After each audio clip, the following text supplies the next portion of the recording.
Hello and welcome to Edris Hour, your new home for classic movies and content. Please like and subscribe, and don't forget to leave a comment with classic movie suggestions you'd like to watch.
I won't forget that morning, not if I live to be 100.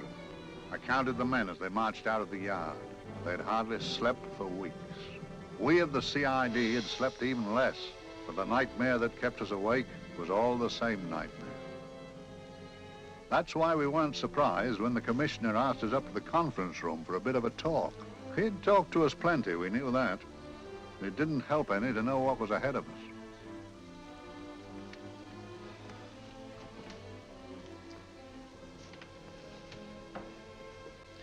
Must we have that window open, Gregson? Oh, shut it if you want to. Chief will be in enough of a temper without having a ruddy blast down the back of his neck.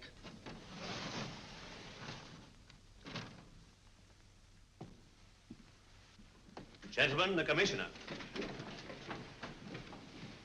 Stuffy in here.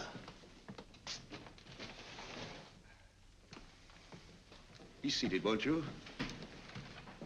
Gentlemen, if you wish to know what able men you are, read any of the works of popular fiction that glamorize your achievements, but don't, I beg of you, read the daily papers.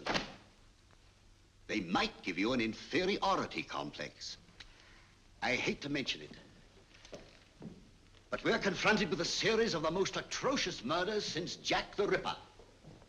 And in the meantime, the CID might as well be playing at shove-hate-me for all the good we've accomplished. Now look. Here, here, and here. Each of these red flags scattered through the city stands for a woman brutally murdered, a woman's terror, a woman's death agony. These are no ordinary crimes. These are the works of a fiend who kills first and mutilates afterwards. A ghoul who hacks off a part of his victim body and carries it away with him. A loathsome souvenir of his butchery. 3 women murdered so far, and you haven't turned in one clue. You haven't given me one lead. Here you sit and wait for news of a 4th victim, with your arms folded.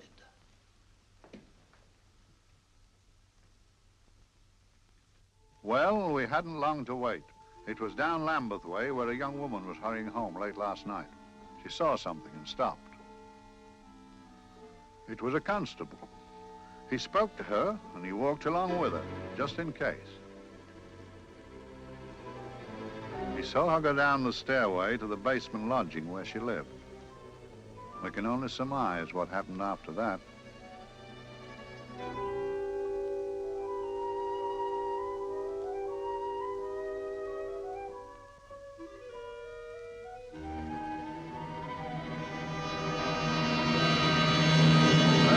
My pride in my pocket and went to see the man who'd so often helped out Inspector Lestrade and myself in the past, Mr. Sherlock Holmes.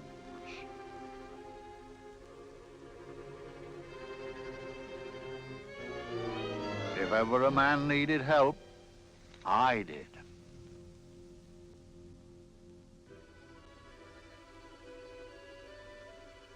This makes 4, Inspector. 4 defenseless women here in the heart of London. And everyone with the right forefinger hacked off. Not hacked, Inspector Gregson. Cleanly, expertly severed. The work of a skilled surgeon. That's our only clue.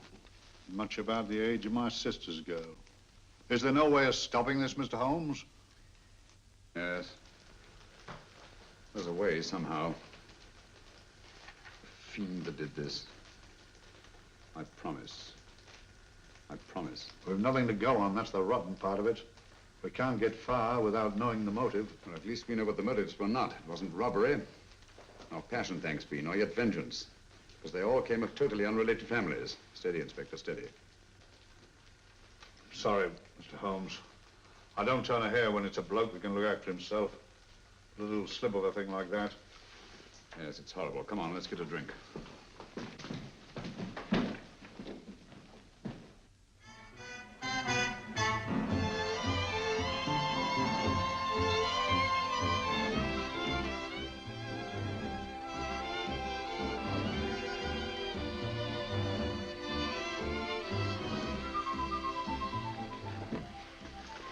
Good evening, Mr. Holmes. Good evening, Vincent. Whiskey and soda, please, and a double for my friend here, Inspector Gregson. Very good, sir. Make mine Irish. Decent of you to give me a hand with this thing, Mr. Holmes. Always a pleasure to be of help to Scotland Yard, Inspector. Little out of my line, looking for a maniac who murders just for the fun of it. Or perhaps just to get a human finger. In all four cases, the murderer risked capture by stopping to secure a finger. Wonder what for? Who knows? He's just a madman. Perhaps there's method in his madness. If we could just trace those missing fingers. If we could just drain the English Channel, we might find a penny. Huh? Oh, thank you. You may keep those, Mr. Holmes. Thank you.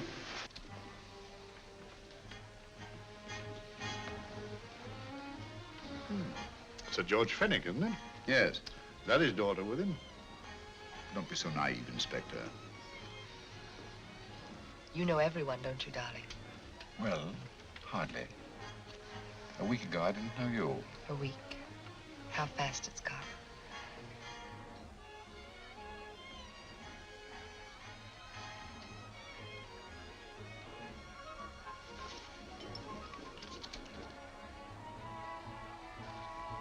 I collect these things. How very quaint of you. Shall we go? Yes.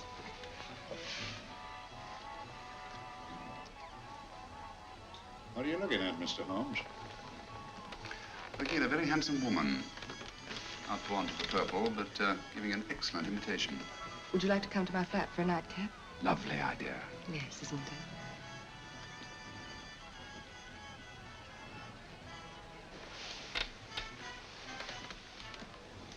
Wonder where she's taking Sir George Fenwick. Don't be so naive, Mr. Holmes.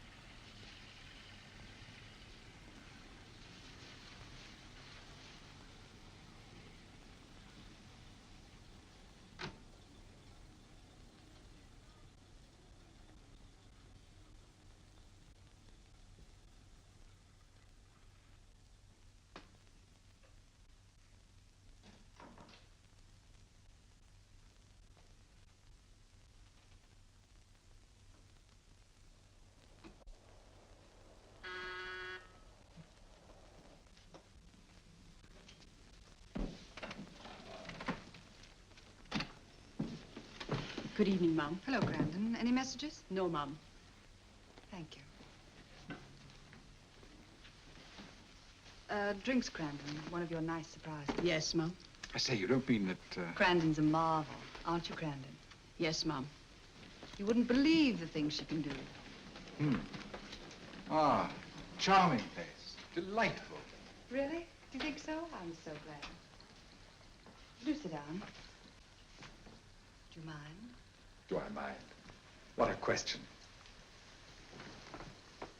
I don't mind anything, really. Except not being with you. Now, you really don't want me to believe that, do you? Not too seriously. Good. We're both quite grown up, aren't we? Quite.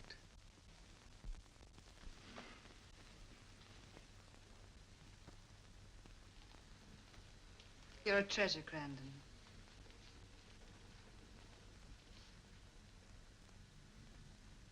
And lower the lights a little as you leave.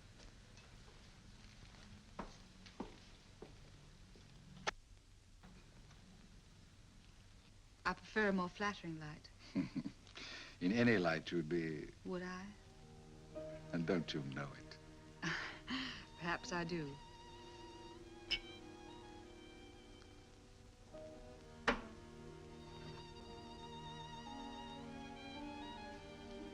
Oh, that priceless woman. You wouldn't believe it, but she's absurdly romantic.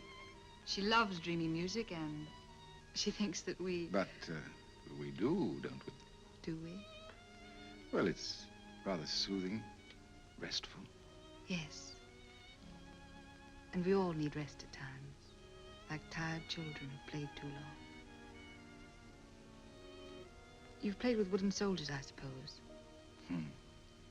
Funny. Hadn't thought of that for years. Toy boats were my special joy. Anything I could set afloat anywhere. Like this. And this. Toy boats sailing into the Never Never Land. The land of beautiful dreams. Look. Look, odd, isn't it, how the light is reflected? Little specks of light that move and move. Like stars on a slowly moving stream. You know, Holmes, I'm very sensitive to atmosphere. No? Yes, I can tell by the feel of this room there's been a murder committed here. It may interest you to know, my dear fellow, it was the other side of that door at the foot of the stairs that the poor girl was murdered. If only I could find it. Find what? The one thing these unfortunate victims have in common that might give us a motive for these murders. There must be something. Another Jack the Ripper, if you ask me, a homicidal maniac. No, Watson. In the case of Jack the Ripper, there was one thing in common. His victims were all from one walk of life, living in the same section of the city. In this case, the murderer chooses his victims from all walks of life and from different sections of the city. No, my dear fellow, this is not the work of a homicidal maniac. It's something infinitely more sinister. Give me the creeps. What on earth are you talking about? Watson, I'm convinced that these murders are only incidental to some larger and more diabolical scheme. That may be, but why the severed fingers? The answer to that question, my dear fellow, is our only hope of solving these mysteries. Dear sister, I am so happy. I had such a lovely holiday at Brighton with you and Alf. And I'm looking forward to being with you again. Poor little thing. Sort of raises a lump in your throat. I can picture her sitting here happily writing this letter. And I'm not bit realizing that she's shortly going to her death. Hello? Gregson. Oh, there you are, Mr. Holmes. I've been looking for you everywhere. What's happened? Murder in Edgware Road, not half an hour ago. Woman? Yes. And the right forefinger cut off clean.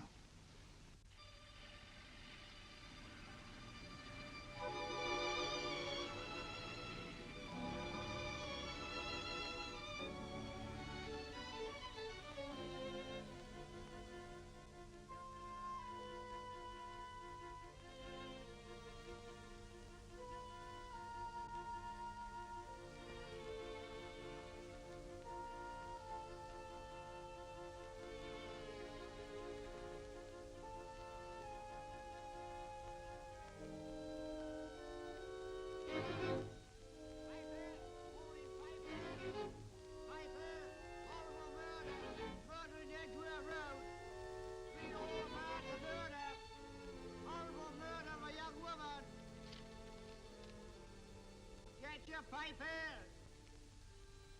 Horrible murder, Piper! All about the murder! Morning, Piper! All about the murder! Piper! Horrible murder! Another young woman found murdered, Piper, sir! Horrible murder, Piper! Piper! Read all about it! Get your Piper! Murder in Edgware Road! Horrible finger murder. Shocking murder. Murder in Edgware Road. Horrible murder of a young woman. Read all about the murder.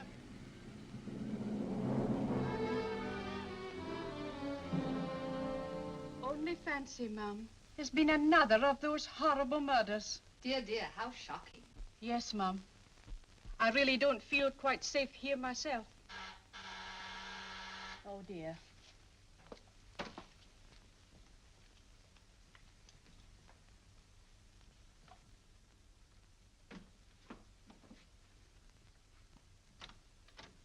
Why, Sir George! I must see Miss Marlowe at once. I don't know if she... I must see her. Where is she?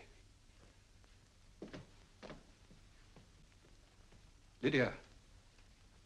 Why, Sir George, what is it? What happened? I don't know. You'll have to help me. You've got to help me. But I don't understand. Listen, I woke up a few minutes ago in a cheap boarding house off Edgware Road. I don't know how I came there. I don't know when. The last thing I remember is being here with you. Calm yourself, Sir George. When did I leave here? Well, it was about, It was 10:45, Mum. Precisely. You seemed, forgive me, just a little distressed. Detached, not interested. I thought I'd said something to offend you. I don't remember.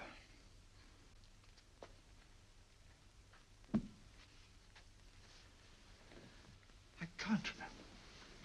Tell me, has this happened to you before? Before? Well, there is such a thing as amnesia, you know. If it was 10:45 when I left you, it was 9 this morning when I woke. Over 10 hours lost. 10 hours that I can't account for. And in my pocket when I woke, I found... Yeah, in my pocket. That isn't... Oh, it's not for you, of course. It can't be. Excuse me, Mum, but there's a man asking to see the gentleman. Send him away. Yes, Mum. No, please. I'll see him.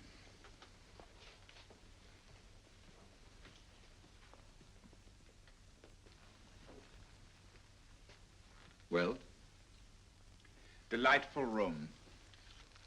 Not much like the place you woke up in this morning.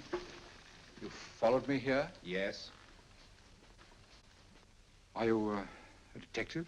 Oh, no. Quite the contrary. Don't be afraid, Sir George. You know my name? Oh, yes. A very old and highly honored name. And being the bearer of such a name, and also a very wealthy man, I thought you might care to possess yourself of this trifle. Rather than let it fall into the hands of the police. It is yours, if I'm not mistaken. The initials, GF. Where did you get this? It came out of your pocket. I saw it fall, but you never noticed. You were very busy, bending over something with a knife. Then you put something in your pocket.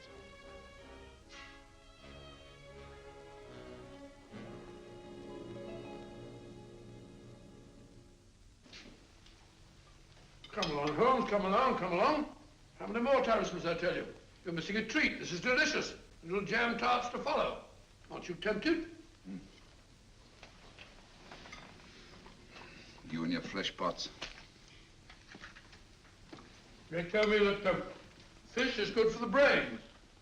Brains, I haven't any. You realize that a whole day and a night have gone by since that bestial affair in Edgware Road? I'm as much in the dark as ever.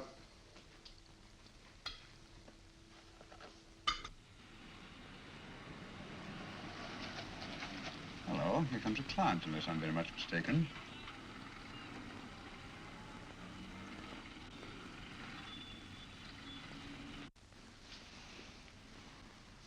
Well, attractive. Very attractive.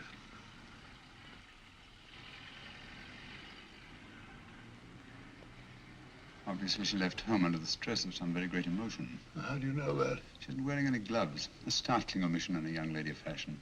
No, she didn't put her coat on. Open car, too.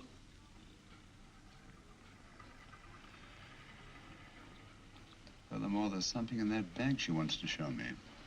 What makes you say that? The bag doesn't match her dress, indicating it was picked for size rather than style to accommodate some bulky object.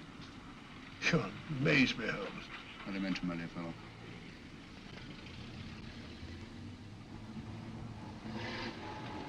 Well, that's interesting. What is? A cab turning at the empty house. I wonder why he followed her here. Oh, wouldn't you? Right, Watson, give me the glasses.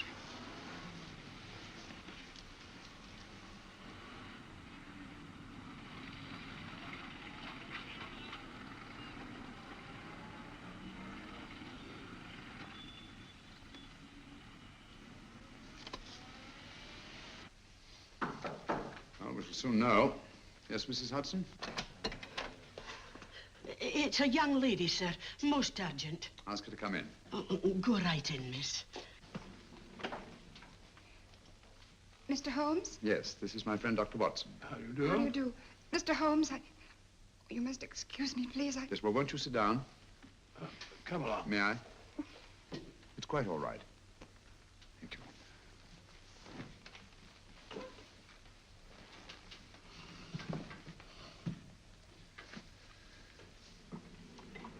Now, try to control yourself, Miss Fenwick. You're with friends. You know my name? No magic, I assure you. I've often seen your picture.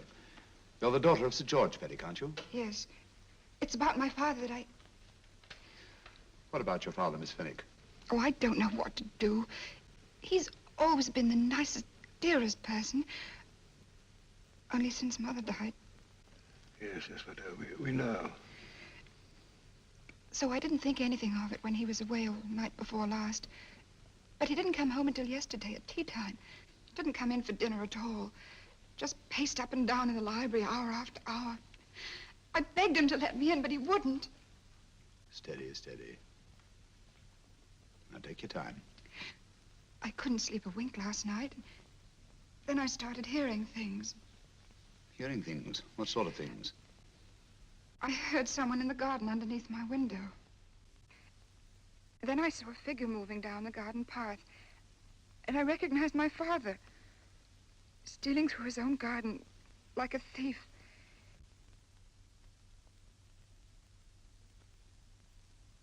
He had a spade in his hand. And he stopped by the greenhouse where he started to dig. This morning, at daybreak, I stole out into the garden and I found this.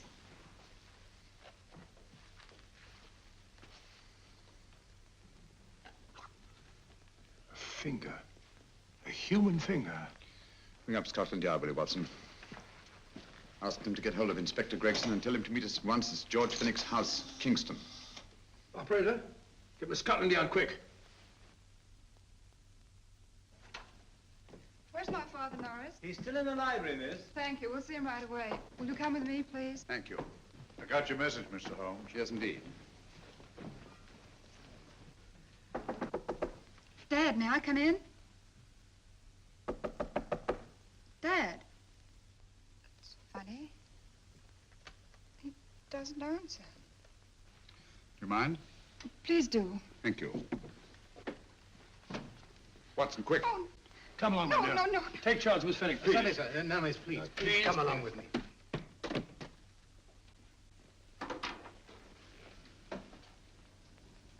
Dead? Yes. What do you make of it, Doctor? Shot in the back, between the second and third ribs. The bullet undoubtedly penetrated the heart. Look at the powder marks on his coat. I was afraid of this. What do you mean? Don't you remember the man in the cab who followed Miss Fenwick to Baker Street? Well, you don't think he had anything to do with it, do I you? think it's reasonable to assume that he tipped off someone that I'd been sent for. Sir George has obviously been murdered to keep him from telling me what he knew. What was the weapon used? Small caliber revolver, point blank range by the look of the wound. The murderer came in through those French windows. The mud from the garden he brought in on his boots. Sir George must have surprised the intruder. Passed the room to him here. What follows, we can't tell. But from the location of the wound, I'd say that he turned his back for a moment, and as he turned, the muzzle of the revolver was placed between his ribs and one muffled shot fired. And you mean to say he kept on going, even after he was shot? There's no doubt about it. Look there. The trail of blood leads us back to the desk. Something Sir George was after. Something. I know. He was trying to summon help, poor chap. I don't think so, Watson. There's the bell pull by the fireplace. No, you'll notice from the trail of blood that Sir George made straight for this desk here. I wonder, there was something he was desperately anxious to get. Hello. His right hand's clenched. That's perfectly natural. Death agony. But the left hand lies open. Why only one hand clenched in the death agony? The right hand, the hand nearest the desk. Please note that. If Sir George took something off this desk, something so important that he spilled his last drop of blood to get it, I want to know what it is.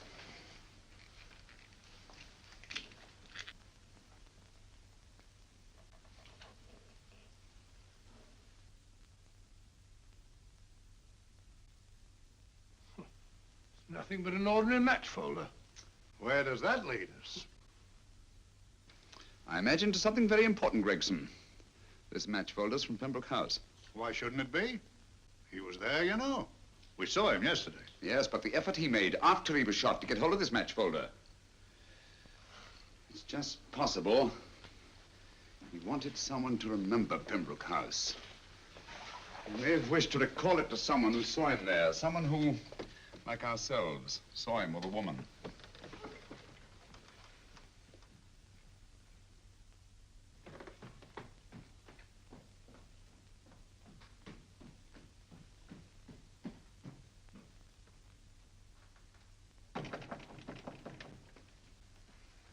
Come in. Oh, Dr. Watson, this came by hand for Mr. Holmes not 10 minutes ago. Thank you, Mrs. Hudson. That would be the report from Mr. George's bank. Report from Sir George. Oh, really? Don't you remember his daughter told us that he'd just closed his account? Had it looked into at once.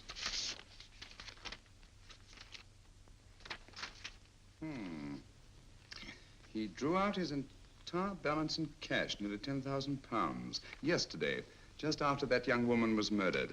What does that suggest you, Watson? That he paid it out to someone. Precisely. I smell the faint, sweet odor of blackmail. You don't think he paid it out to someone who saw him murder the McLean woman? Sir George never murdered anyone. But he did have that woman's finger, and he empty did have and pay out a lot of cash. That's the terrifying part about blackmail, Watson. The victim is afraid to fight the accusation, no matter how false. Once the accusation is made, his name is smeared, and sometimes his life is ruined. Well, Sir George didn't commit these murders. What fiend did? I rather think they're not the work of any one man. Oh, come, Holmes. You don't expect me to believe there's a whole organization going about killing people and chopping off their fingers? No, it's possible, quite possible. Well, whoever's behind all this thing must be out of his mind. On the contrary, my dear fellow, if my assumptions are correct, this little scheme has behind it the most brilliant and ruthless intellect the world has ever known. You don't mean Professor Moriarty? I do. Oh, steady, Holmes. You've got him on the brain. This is the third time in as many months you've suspected him of unsolved crimes. He's dead, you know. Is he? Is he? You know he is.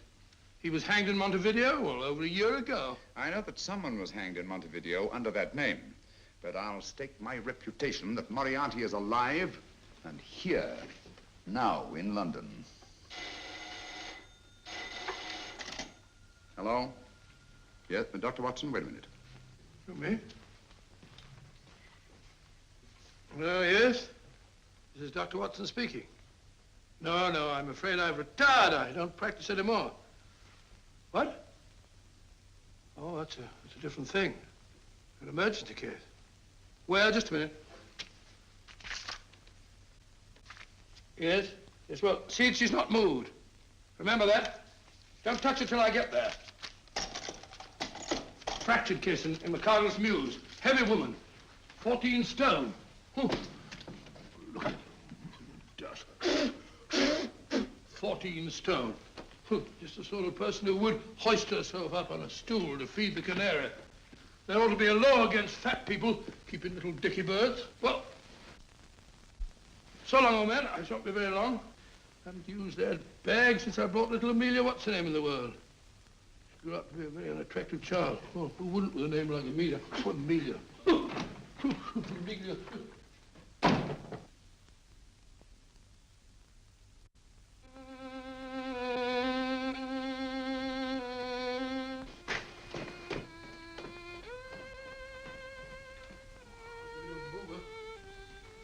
So stupid about accidents.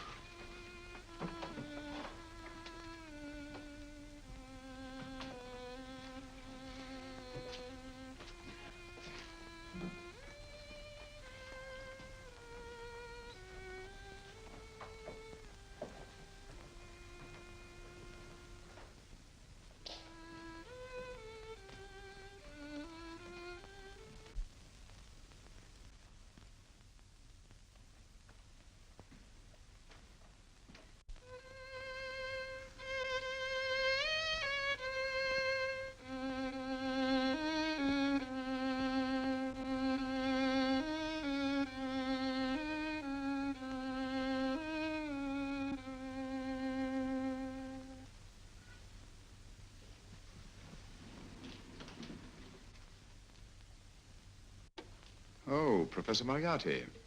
Not that I wish to appear inquisitive, but to what am I indebted for the pleasure of this visit? Scotland Yard will be interested.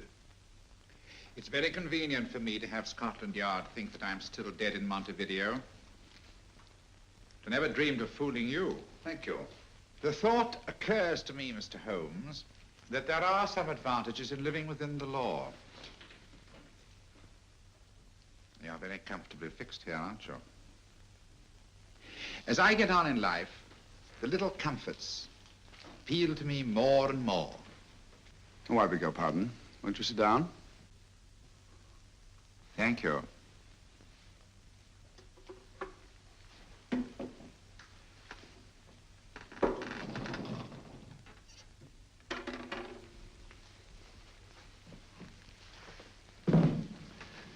And now, Professor Moriarty, what can I do for you? Everything that I have to say to you has already crossed your mind. And my answer has no doubt crossed yours. That's final? What do you think? I shall not rest until you are hanged for the finger murders. You've no proof, you know. No, not a shred. But I have you. I could turn you over to the police here and now. You could? But if you did, you'd never see Dr. Watson again. Oh, the telephone call. Quite. I rather assumed you had taken some such precaution. Or I should have snatched up a revolver and indulged in a fit of heroics when you came in. Very smart, aren't you? Not smart enough, or I should have anticipated you. But if any harm comes to Dr. Watson, I shall seek you out. I shall not rest until I find you, and when I do... No harm will come to Dr. Watson this time. But I can't answer for the future. Mr. Holmes, I should strongly advise you to drop this case. Don't be silly. Think it over. We've had many encounters in the past. You hope to place me on the gallows. I tell you, I shall never stand up on the gallows. But if you are instrumental in any way in bringing about my destruction, you will not be alive to enjoy your satisfaction. And we shall walk together through the gates of eternity, hand in hand. What a charming picture that would make. Yes, wouldn't it? You know, I really think it might be worth it.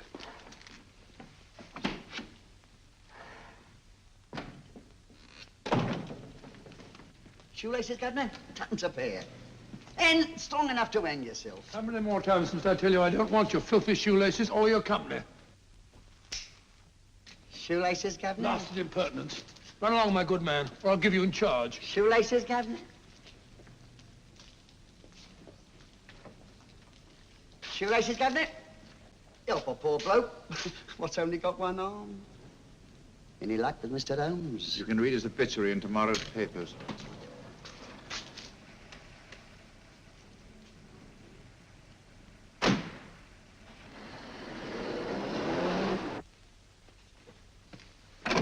Oh, there you are, Watson. Come in. I was, just going out to look for you. Look for me what for? Suppose you don't think I know my way about. Well, you're right, I don't. Blast all practical jokers anyhow. Know where I've been? On a wild goose chase. Exactly. There's no such number in McCardle's Muse. Some fool's idea of a joke. Did you see anyone? No, nobody especially. Only a whining old idiot selling bootlaces. Persistent beggar, wasn't he? Stuck to you like grim death. Huh? How do you know? And finally left you for someone who looked like Bella Pickings. Someone, my dear Watson, was Professor Moriarty himself. What? He's just called on me. Moriarty here and you let him go? But you must be out of your mind. Why?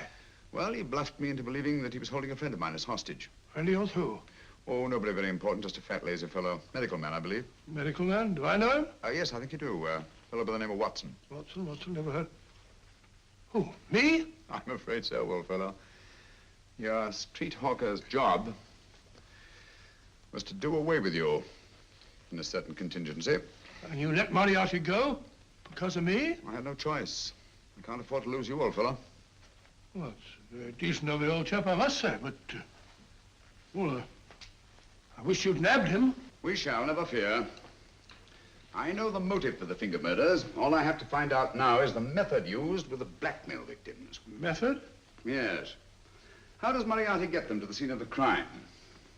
How does he plant those severed fingers on them? And how does he scare them into believing that they may have committed those atrocious murders themselves? Curious.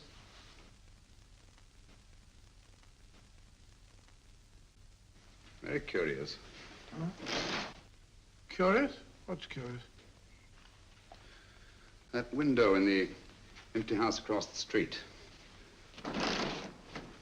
First floor front. Huh? What's wrong with it? It's open. Why shouldn't it be open?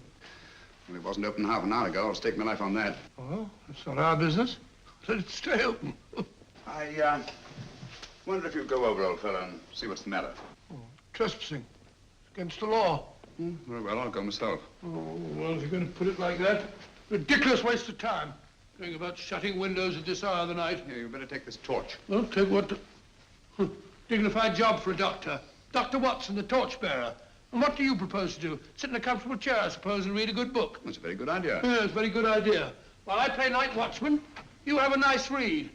Mm-hmm. Good night. Have a good time. Have a good time? What do you mean, have a good...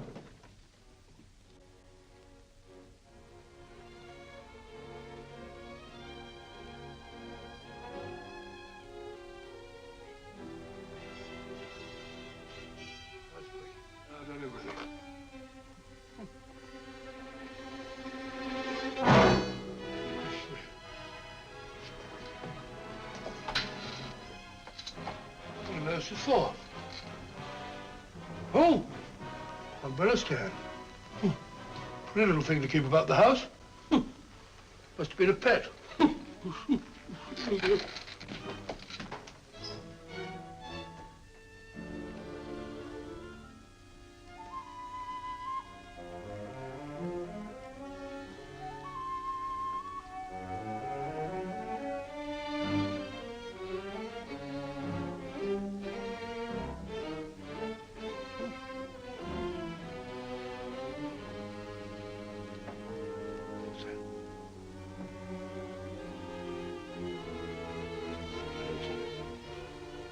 Rat rubber.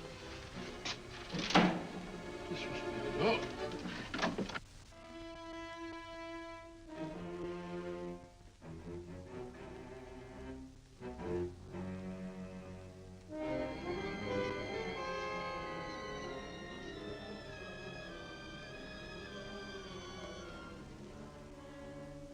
While he sits comfortably reading a book.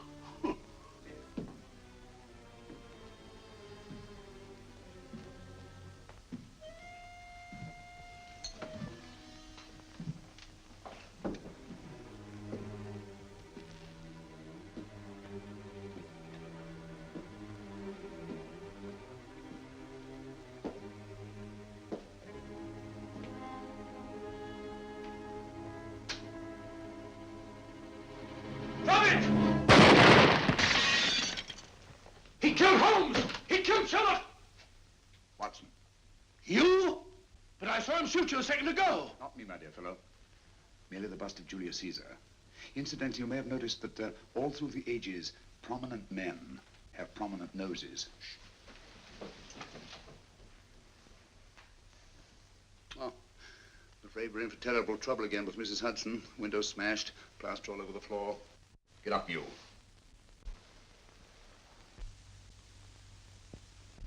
Corporal Williams, Middlesex Regiment. Discharged from the army as physically unfit. Huh. Papers seem in order.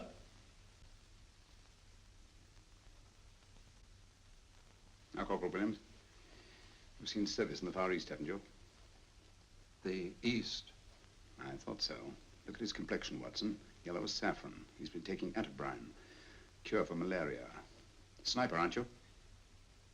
Sniper. Hmm. Why did you try to kill me? I had to kill him. I had to. Oh, snap out of it. Stop it, Watson. He's shamming. No, he isn't. Who told you to kill me? She told me. She told you? She told me I couldn't miss. Well, luckily you did miss, you murderer. He isn't a murderer, Watson. Listen, Corporal Williams. She told you you had to do it, didn't she? I had to do it. I've got it, Watson, I've got it. Got what? The method used in the finger murders. Well, what is it? Hypnotism, my dear fellow, hypnotism. And it wasn't against his nature, that's the devilish part of it. They picked a man for their purpose whose job was sniping. Who are they? Professor Moriarty and his finger murderers. Williams spoke of a woman. I think you'll find that she asked him home tonight for a drink. Nice quiet rooms, soft lights, music. You got it all pat, Mr. Holmes. What's the lady look like? Oh, up 30, nice figure, blonde, lustrous eyes. Oh, really? Got a phone number? Oh, so? Williams will give us her address. Look after him, Gregson. Don't let anyone come near him. He's our key witness in the finger murders. Well, I hope you're guessing right, Mr. Holmes. Get up, Williams. Now, go with Inspector Gregson anywhere he tells you. Come on. Yeah. Ring me as soon as he comes to himself, will you? I will. Good night, gentlemen. Good night. Well, if you believe that fellow Williams was hypnotized, I suppose you think Sir George Fenwick was hypnotized too. Yes, I'm quite sure of it. Have a cup of tea? Thanks, old boy. Nothing to eat. Well, why didn't these people make Sir George do the murder himself? Because they didn't want to get him hanged. They wanted to blackmail him. Well, who do you think the actual murderer is? One of Moriarty's gang. A diabolically simple technique. Kill a woman. Yes, but why cut off the fingers? My dear fellow, don't you understand? The severed finger is what links the blackmail victim to the murder. He wakes, finds the grisly thing in his pocket. He doesn't know how it got there. He's no idea that he's been hypnotized. For all he knows, he may have committed the atrocious crime during some dreadful lapse of sanity. In that state, when he's utterly demoralized, the blackmailers take over. Is that it? Undoubtedly. You see, they swear that they saw him commit the murder. And being human, the victim will pay anything rather than stand trial on a charge that will make his very name loathsome. Oh, it all fits in if you believe in hypnotism. Yeah. The only possible explanation. You think the hypnotist is that woman with the blonde hair, the lustrous eyes, the woman you invented? I didn't invent her. I saw her. What on earth are you talking about? That woman, my dear Watson, was with Sir George when he left Pembroke House. I saw her there. I shall see her again, and Williams will lead me to her. That's why it's so important to keep him safe. He will identify her.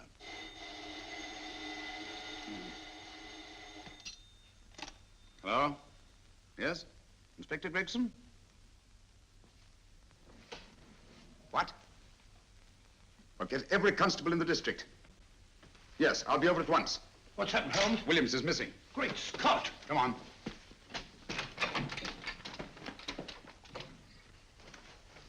Lorry crashed into Gregson's car. During the confusion, Williams disappeared. Escaped, eh? No, kidnapped. To keep him from talking when he came to. You don't think that Moriarty... Moriarty? Anything is possible.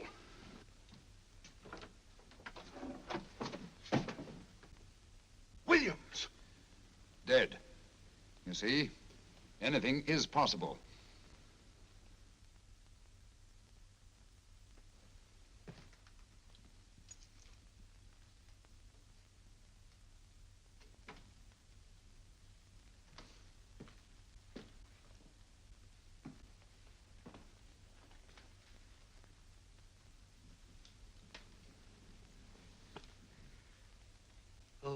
Good morning, Professor Moriarty. You startled me.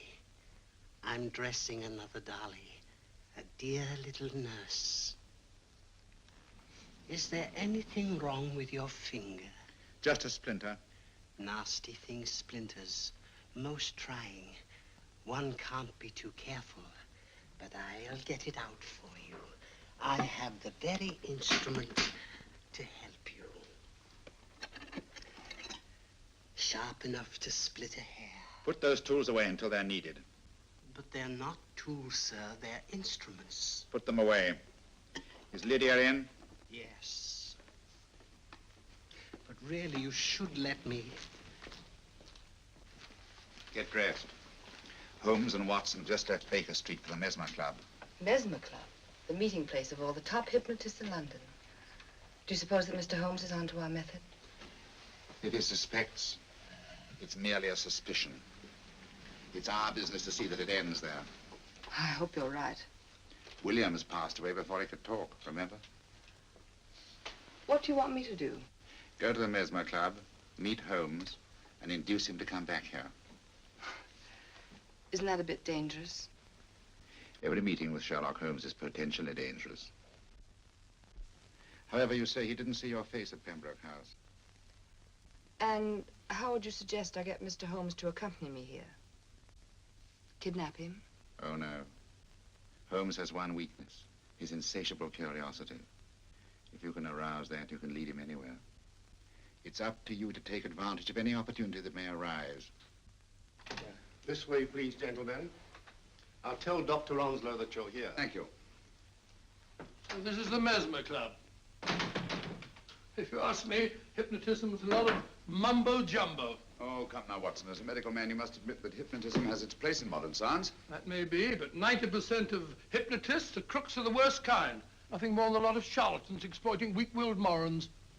Ah, Dr. Onslow, I believe. Happy to meet you, Mr. Holmes. Your brother Mycroft suggested I might be of help to you. He's a valued member of our little group of charlatans and crooks. Oh, beg your pardon, sir. I didn't know you were listening. Behind the curtain. My friend, Dr. Watson. Oh, delighted. How do you do? I wonder now. You see, we're in the midst of a little experimental session at this very moment. If you'd care to join us. Oh, certainly, certainly. That'd be very instructive. Oh, well, will you follow me? Thank you. Why should I know that we're behind the blasted clinical? In treating his patients. But today, the therapeutic value of hypnotism, as we now call it, is conceded by innumerable physicians. Especially is it of value in surgical cases where the administration of local or of general anesthetic is inadvisable. Inadvisable poppycock. Oh, sorry. For the sake of latecomers, I may say that I have placed this subject under profound hypnosis. In this condition, he can feel no pain, even under applications which normally would be excruciating. Excruciating? You excuse me, please. Carter, you are having a peaceful sleep. You feel nothing. Your arms and your hands are without sensation. Mowbray, the long needle.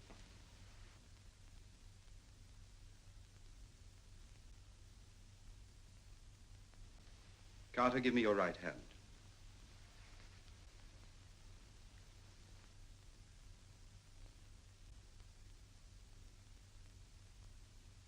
As you observe, the needle has been thrust completely through the subject's hand. No feeling, no pain. This lack of feeling is the one infallible test of profound hypnosis. Nonsense. Fellow's full of drugs. Oh, isn't he? Definitely not, Doctor. Wake up, Carter, wake up. You feel well and rested, remember. No pain anywhere. Wake up, wake up. I say, when are you going to begin? All through, Carter. Stand up. This way, sir. And, are these all the people that come here? Oh, no, no, no. Others keep dropping in all the time. I suppose it's all right for those who believe in it, but of course, I'm a professional man myself.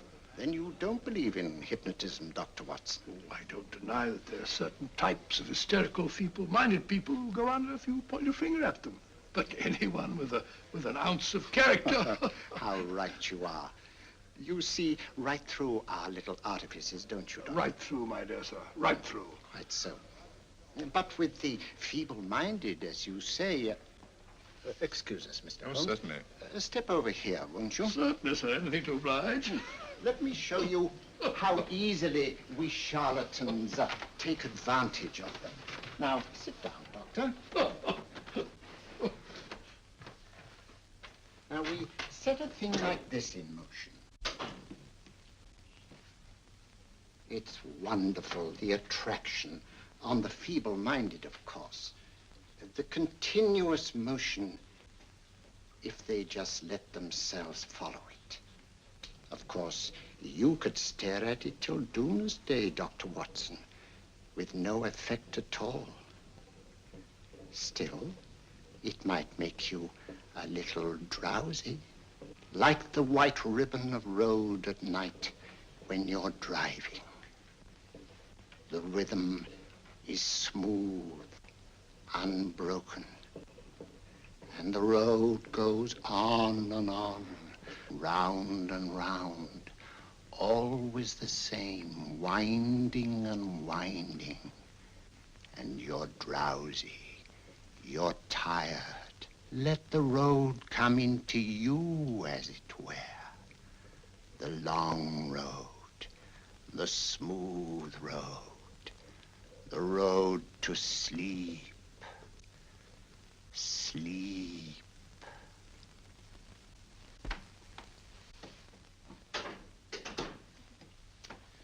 Open your eyes. Stand up. Turn around. And now, Dr. Watson, you're on a holiday in Scotland. The country is amazingly beautiful. We're coming to a stream. It isn't deep. Better take your shoes and socks off.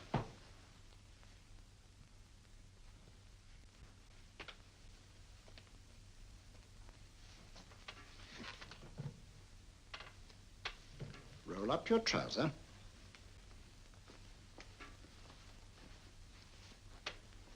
That will do. The other leg is waterproof. Turn around. Mind the pebbles.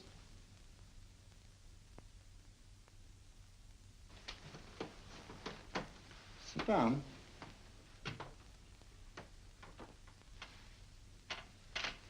Wake up now.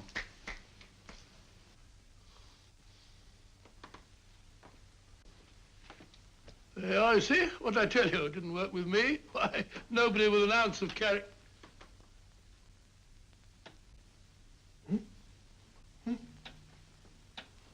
I think you'll need these.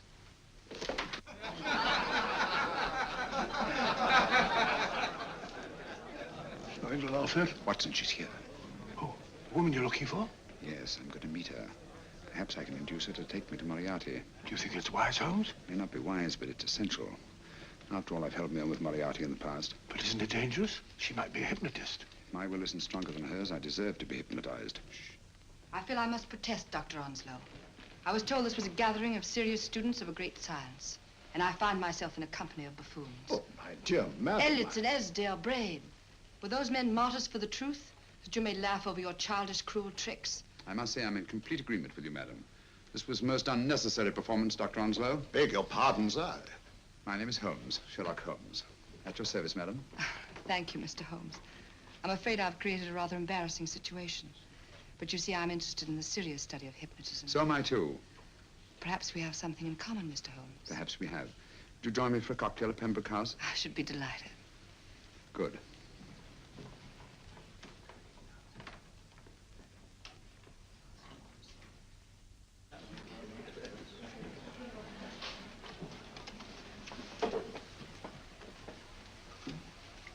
Thank you.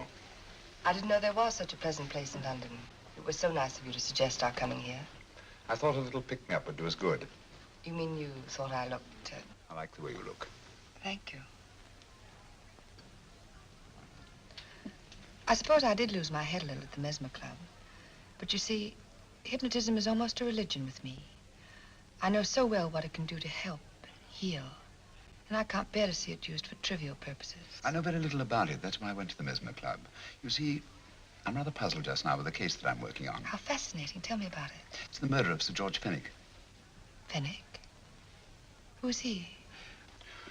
Quite a well-known figure. Odd now I come to think of it. Last time I saw Sir George was here at Pembroke House. Strange. Yes, isn't it? He was sitting, I believe he was sitting at this very table. Cigarette? Thanks. Do go on. There was a charming lady with him. He was lighting a cigarette.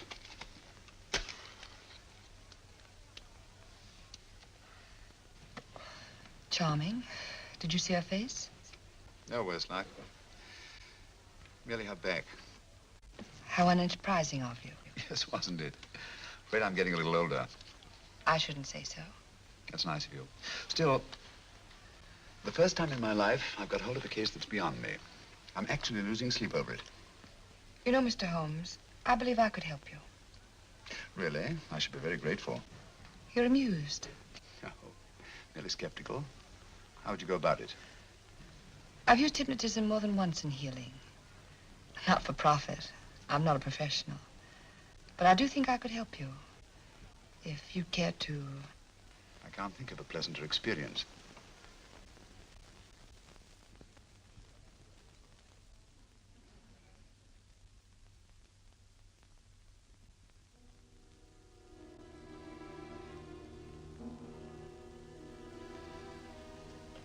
Low lights, music, is that all there is to it?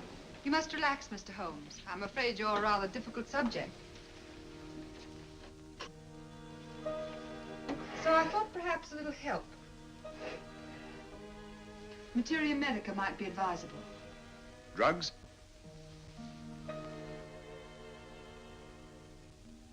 No, I'd rather not, if you don't mind. As a matter of fact, I'd rather not myself. But Schrenk-Notzing, he practiced in Munich, you know. Believed it the best means for difficult subjects. Do you mind? Well, as a matter of fact, I don't approve of sedatives. Just as you wish. We don't have to go on with this at all, you know. Wait a minute. Wait a minute. All right. I'll take a chance. It's really quite harmless. What is it? Cannabis japonica, an oriental soporific. You'll need water.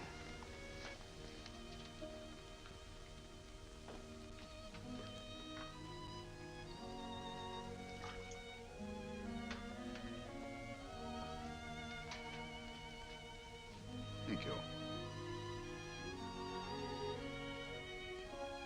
Now sit down, Mr.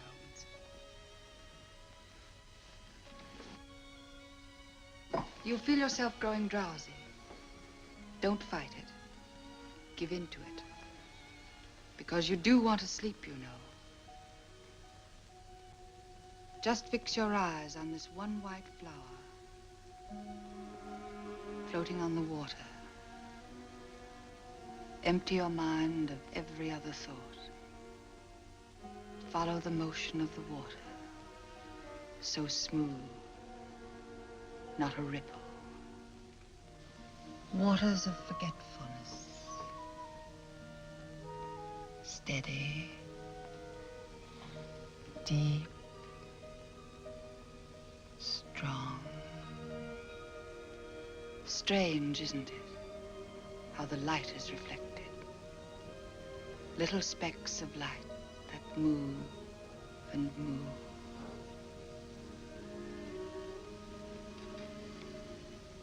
It's restful here. It's peaceful. It's friendly. And you're very close to finding what you're looking for. You'll find them soon now.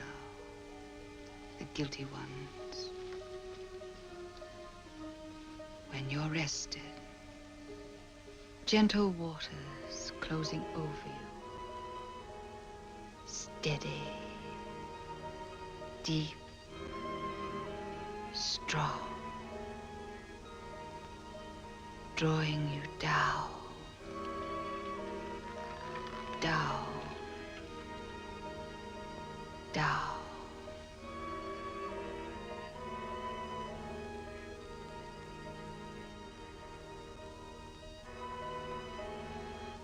Sleep. Sleep. Sleep.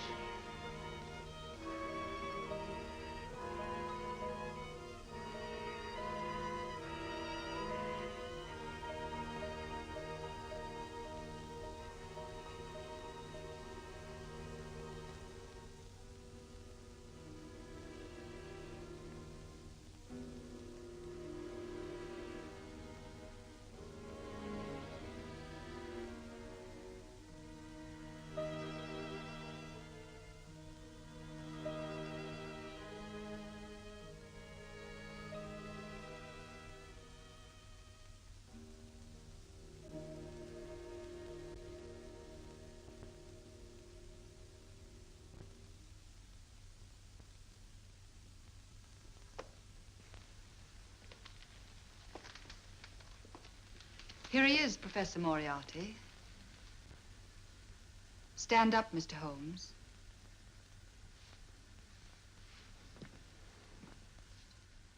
Open your eyes. Face this way. Are you satisfied? We are dealing with a clever man. He may be shamming. There's just one infallible test for profound hypnosis.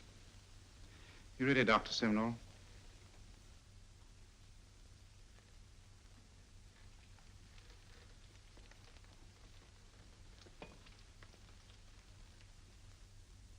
That will do, Doctor. He couldn't fake insensibility to the knife. I congratulate you, Lydia. Turn round, Mr. Holmes. Now walk to the desk.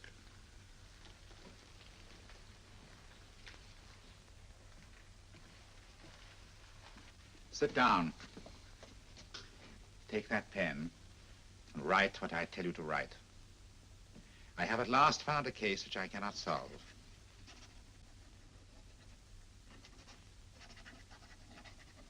I have outlived my usefulness. Therefore, I have decided to end my life.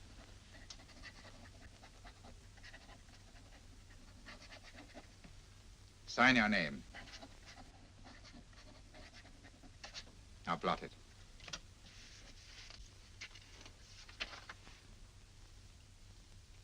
Fold it up and put it in your pocket. Come, Mr. Sherlock Holmes. Go out onto the terrace. But it won't look like suicide, sir. I'm sorry, but Mr. Holmes' injuries must all be self-inflicted. Let's walk a little, Mr. Holmes. It's so pleasant here in the garden. Just step up here onto the terrace. It's a nice, broad terrace. Now turn to the left and walk slowly to the end of the terrace.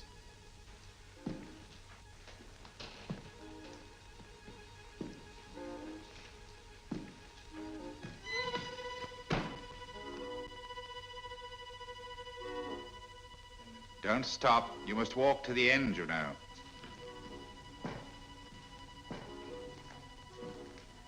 The end leads to an open doorway. You can pass through it in perfect safety. In the room beyond the doorway, you'll find what you've been looking for. Must you drag this on? This is the moment I've been anticipating for a long time, my dear.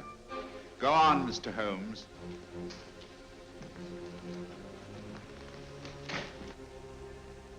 Through the open doorway, you will find the man responsible for the finger murders and the death of Sir George Fenwick. Professor Moriarty. Holmes! Stand still. What a beautiful view, Watson. I'm quite enjoying it. No, you're not. You're hypnotized. You're under a spell. Stand still. Don't move. Steady, Holmes. Steady does it. Stand perfectly still where you are. Nonsense, Watson. You don't know what you're doing. Of course I know what I'm doing. You mean you're not hypnotized? Certainly not. Then get off the wall, you idiot. Oh, look out! Holmes! Dear fellow. What were you doing up there? Holding the fort until you arrived. What kept you? Well, Ran into a spot of trouble on my way to Scotland Yard. I was arrested for exceeding the speed limit. Your luck seems to hold, Mr. Holmes. Well, I'd hardly call it luck, Professor. You see, I substituted a drug of my own for the one that this dear lady pressed on me. You are clever, aren't you? A drug that, although it leaves the subject conscious, renders him quite insensitive to pain. That accounted for my lack of reaction to Dr. Simnel's knife. Well, Gregson, quite an impressive haul. Even Inspector Lestrade himself couldn't have done any better. Thanks, Mr. Holmes. Take him away. All right, put her in the van. I was right, Mr. Holmes. You are a difficult subject. Thank you. And now, Professor, our score is settled. Au revoir until I see you on the gallows. The rope has not been made that'll go around my neck. Come on.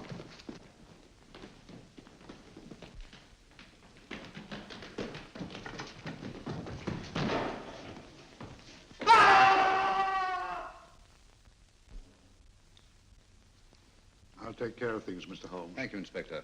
Come on.